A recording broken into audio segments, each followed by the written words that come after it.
बोला बोला सातो मैया की।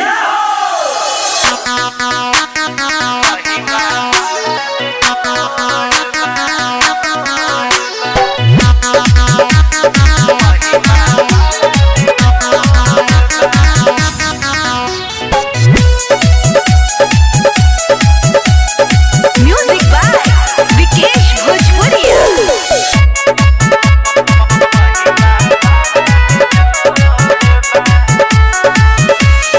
भीड़ जुटल बा गजबे, देख बनल बा दुनिया पुजारी।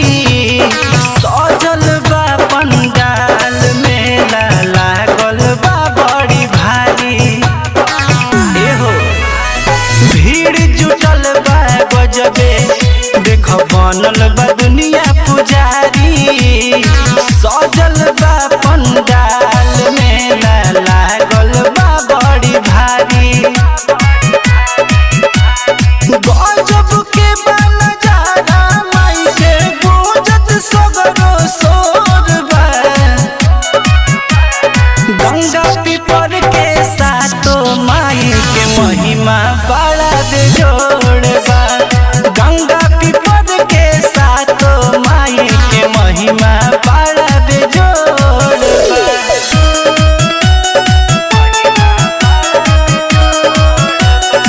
भोजपुरिया रिकॉर्डिंग स्टूडियो गंगा पीपर।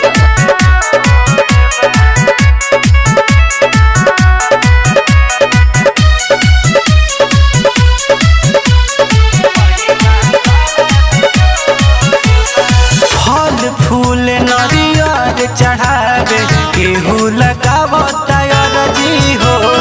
डोले नए को पतैया सुना, बिना माई के मरजी हो।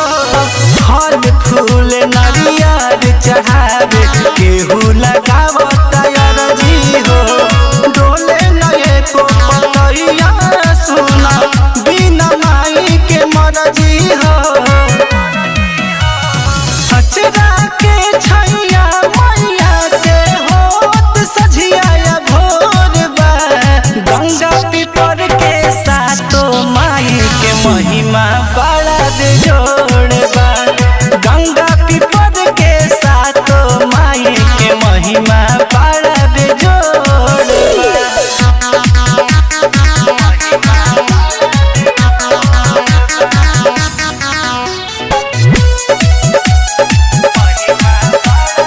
म्यूजिक बाय विकेश भोजपुरिया। मिक्स बाय रणसम रंगीला। गाँव भर बसा तो माई के बरसे खूब प्यार हो। आवे लजे भी दुख लेके, सुनली मैया पुकार हो। गाँव भर बसा तो माई के बरसे खूब प्यार हो। आवे लजे भी दुख लेके, सुनली मैया पुकार हो। यादव विशाल थारू विकेश खान भइल कर जोर बा। गंगा पीपर के सातो माई के महिमा बड़ा बेजोड़ बा। गंगा पीपर के सातो माई के महिमा बड़ा बेजोड़ बा। भोजपुरिया रिकॉर्डिंग स्टूडियो गंगा पीपर।